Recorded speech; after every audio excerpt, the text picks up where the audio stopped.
Assalamualaikum warahmatullahi wabarakatuh. Oke, kita ketemu lagi untuk mata kuliah Matematika, Ekonomi, dan Bisnis. Untuk pertemuan kita kali ini, kita akan bahas materi penerapan matematika pada matematika, ekonomi, dan bisnis. Yang kita bahas kali ini matematikanya adalah materi fungsi linear. Jadi bagaimana penerapan fungsi linear yang sudah kita pelajari sebelumnya dalam matematika bisnis gitu ya. Ntar Buddha izin share dulu.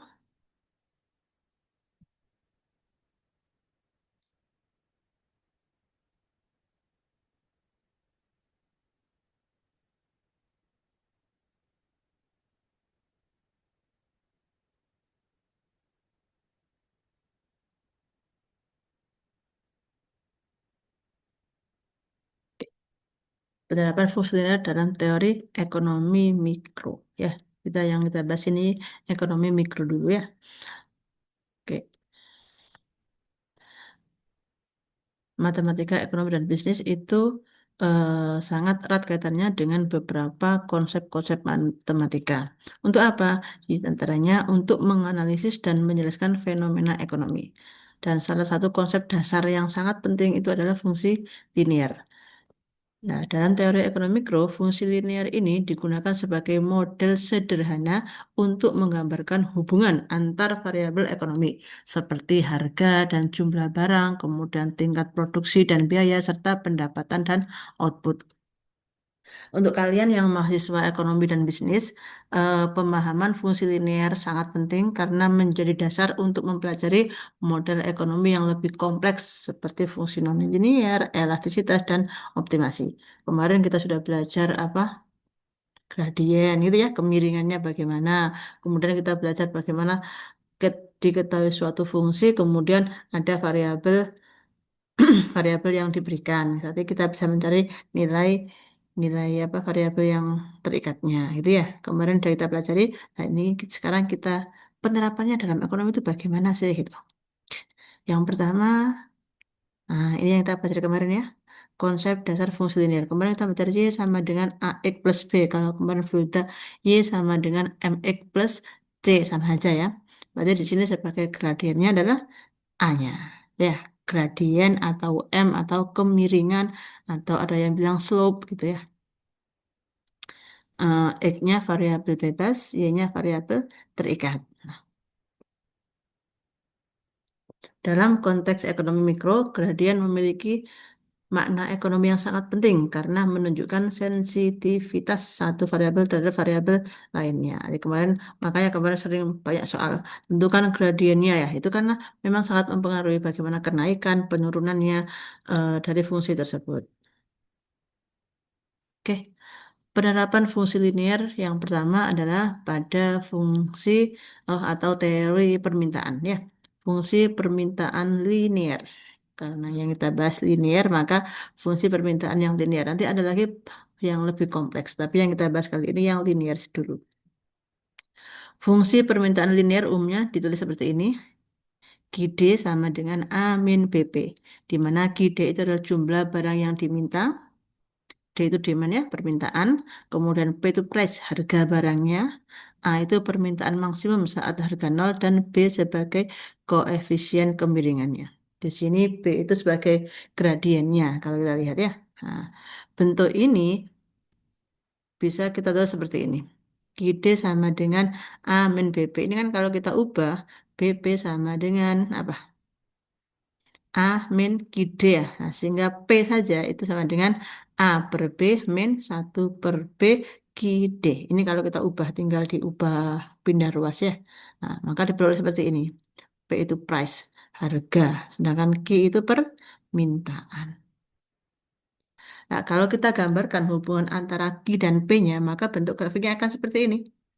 Ya, ini P menandakan sebagai harga.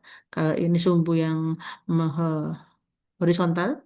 Horizontal ini menyatakan sebagai key atau permintaannya. Nah, kalau kita gambarkan fungsi itu menjadi seperti ini. Semakin lama akan semakin turun. Dengan kata lain apa? Ini sama lihat di sini. Kalau harganya naik, maka key-nya sedikit. Kalau harganya turun, maka Q-nya semakin semakin ke sana semakin apa? Semakin banyak. Nah, sehingga berlaku hukum permintaan atau law of demand yaitu jika suatu harga itu naik, maka jumlah barang yang diminta akan turun. Kalau harganya tinggi, P-nya tinggi, harganya semakin turun. Q-nya semakin ke sini, semakin ke kiri ya.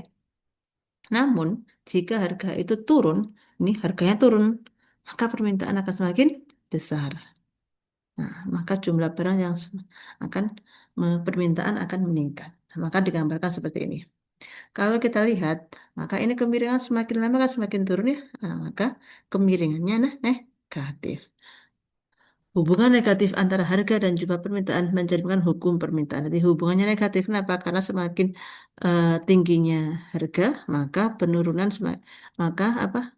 Mengalami penurunan permintaan sehingga satunya naik, satunya turun. Maka dikatakan hubungan negatif. Bisa kita lihat dari kemarin. eh, di sini kan terlihat. Kemarin Buta ngomong kalau gradiennya itu negatif, maka grafiknya pasti semakin lama semakin turun. Nah ini nih, gradiennya kan negatif, min B. Ya, sehingga grafiknya garisnya pasti turun. Jadi pahami? Oke, kita ke soal ya. Contoh soal. Diketahui fungsi permintaan suatu barang itu rumusnya ini. Q D sama dengan 120 min 4B. Tentukan jumlah barang yang diminta saat B sama dengan 100. Oke, makna ekonomi dari koefisien min 4. Oke, Q D rumusnya apa? Q D, oh maaf ini dua ya. Tentukan satu jumlah barang yang diminta saat P sama dengan 10. Kemudian dua, maknanya apa sih itu? Itu ya. Nah, itu yang pertama. Ketika kita punya QD sama dengan 120 min 4B, ini kan fungsinya. Maka ketika P diketahui 10, tinggal kita masukkan. Setiap ada P, kita ganti dengan 10. Ya, sehingga QD sama dengan 120 minus 4 kali 10. 120 dikurangi 40, sama dengan 80. Oke. Yang kedua, makna ekonomi dari koefisiennya min 4 ini terlihat ya, min 4. Kalau kita kembali ke rumus tadi, apa? B-nya ya, B-nya 4. Sehingga sini min 4 maksudnya apa? Min B ini apa maksudnya? Min B itu berarti apa? Tadi gradien atau kemiringannya. Berarti koefisien min 4 berarti setiap kenaikan harga sebesar satu satuan akan menurunkan jumlah permintaan sebanyak 4 unit. Jadi permintaan itu semakin berkurang. Harganya naik satu, permintaan berkurang 4. Harga naik 2, permintaan berkurang jadi 8 seperti itu. Ya, jadi minus 4. Setiap satu satuan naik, maka permintaan itu akan turun 4. Bisa difahami? Oke. Sekarang kita lanjut ke nah, penerapan yang kedua, fungsi linear itu pada fungsi penawaran linear. Kalau ada permintaan berarti ada penawaran, gitu ya. Nah, fungsi penawaran linear ini rumusnya seperti ini. QS sama dengan C plus DP. Sama ya, QS. Kalau tadi permintaan itu QD, demand, ini QS, supply. Ya, eh QS sama dengan C plus DP. Bisa kita tuliskan seperti ini. Nah, maka P sama dengan C per D ditambah 1/DQS. Nah, QS itu barang yang ditawarkan, P itu harga barangnya, D itu gradiennya. Nah, perhatikan di sini, kalau tadi adalah min, kalau di fungsi penawaran tadi kan min ya, min P, maka di sini plus D. Berarti gradiennya adalah positif. Sehingga kalau kita gambar grafik, bentuknya akan seperti ini. Semakin lama akan semakin naik. Dengan kata lain, ketika harga atau P-nya naik, maka ini juga naik. Penawarannya juga naik, semakin naik. Sehingga berlaku hukum jika suatu harga barang atau jasa naik, maka jumlah barang yang ditawarkan juga akan meningkat. Jika harganya turun, maka jumlah barang yang ditawarkan akan menurun. Nah, kalau yang permintaan tadi, harga naik, permintaan turun. Kalau ini, harga naik, penawaran juga naik, mengikuti sama-sama naiknya, sehingga hubungan yang positif dan gambarnya akan naik ke atas. Bukan semakin turun, tapi semakin naik. Kita ke contoh soal ya. Oke, diketahui fungsi penawaran suatu barang, QS sama dengan 10 ditambah 5P. Tentukan jumlah barang yang ditawarkan saat harga P sama dengan 5. Nah, ketika P sama dengan 5, maka tinggal dimasukkan. QS sama dengan 10 plus 5 kali 8. Ya, sama dengan 50.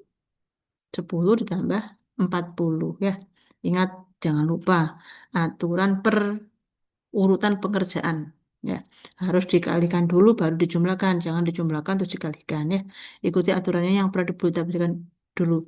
Awali dulu yang di dalam kurung, habis itu apa, perkalian atau pembagian, baru dikurang atau ditambah, gitu ya.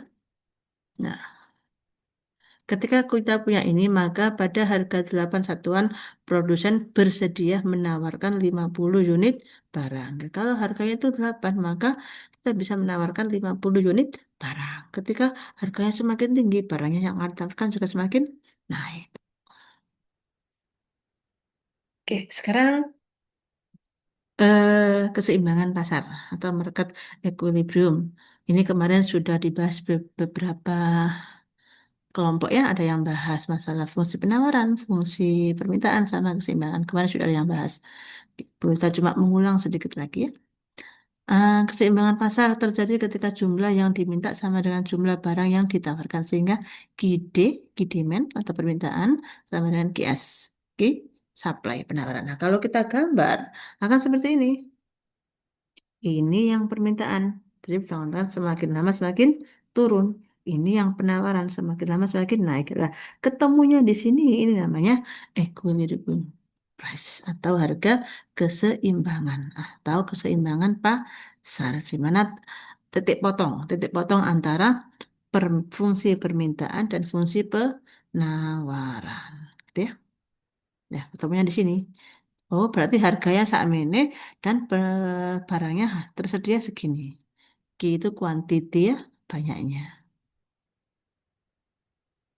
Contoh, diketahui fungsi penawarannya itu Q sama dengan 120 min 4B.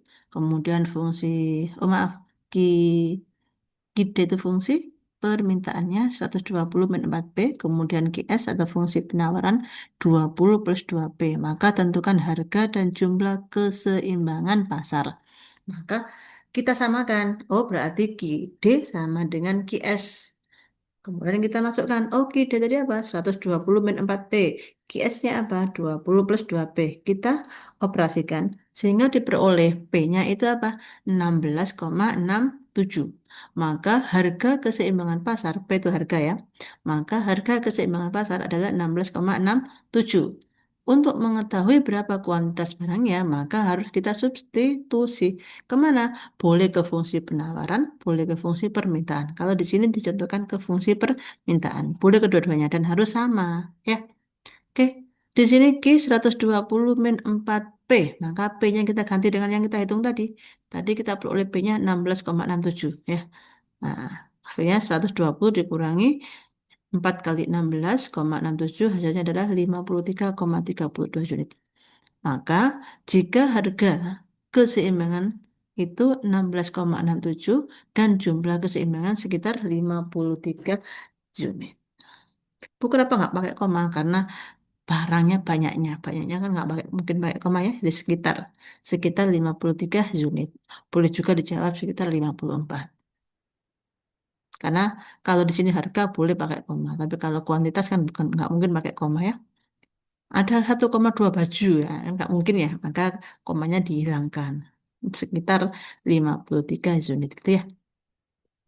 Jadi untuk mencari harga keseimbangan pasar, kita samakan antara QD sama QS-nya. Oke, sekarang kita ke penerapan yang lainnya.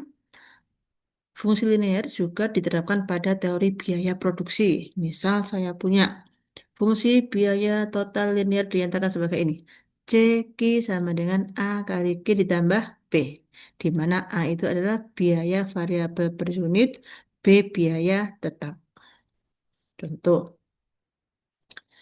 ini diberikan ya. Diketahui fungsi biaya suatu perusahaan, CQ-nya sama dengan 6Q ditambah 120. Ini berarti C fungsi Q. Kalau dulu biasanya buta Pak Fx itu ya. Ini F-nya itu C-nya, Q-nya sebagai X-nya. Jadi nanti kalau tahu Q-nya 20, berarti setiap ada Q diganti dengan 30. Jadi sebagai variabel bebasnya di sini Q. Kalau biasanya variabel bebasnya kan X ya. Lah, dalam fungsi biaya linear ini variabel bebasnya adalah Q. Ini kita tahu fungsinya seperti ini. Tentukan biaya tetap. Dua, tentukan total saat Q sama dengan 130. Oke. Biaya tetapnya berapa? Oh, biaya tetap tadi itu B, maka B-nya 120.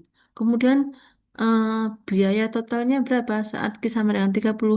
Tinggal kita masukkan ke rumusnya. Kalau Q 30 berarti 6 kali 30 ditambah 120 sama dengan 300. Oke, mudah ya? Gampang. Oke, lanjut. Fungsi pendapatan linear. Pendapatan total atau total revenue. Piye macamnya ini? Total revenue dirumuskan sebagai TR sama dengan ini ya, meski. Nah, jika harga konstan, maka fungsi pendapatan berbentuk linear dan terhadap output. Jika harga suatu produk 15 unit, tentukan fungsi pendapatan saat Q sama dengan 40. Tinggal dimasukkan ya. Tahu harganya 15 per unit. Berarti P-nya 15 ya. Terus kemudian Q-nya 40, Q-nya 40. Ya, sehingga TR 40 sama dengan 15 kali 40 sama dengan 600. Oke, sekarang kita ke latihan soal. Ini latihan soalnya. Silakan dicoba di rumah. Ada, oh cuma sedikit ya, cuma 8 soal ya. Silakan dicoba dikerjakan. Nanti eh, bisa minggu depan dikumpulkan ya. Atau bisa hari Sabtu, monggo dikoordinir, ditaruh di mejanya Bu Wilda. Hari Sabtu ya, kalau lama-lama ya. Oke, untuk kuliah hari ini diakhiri Bu Wilda dulu. Eh, nanti kalau ada yang ditanyakan, bisa ditanyakan di grup nih. Terima kasih untuk hari ini.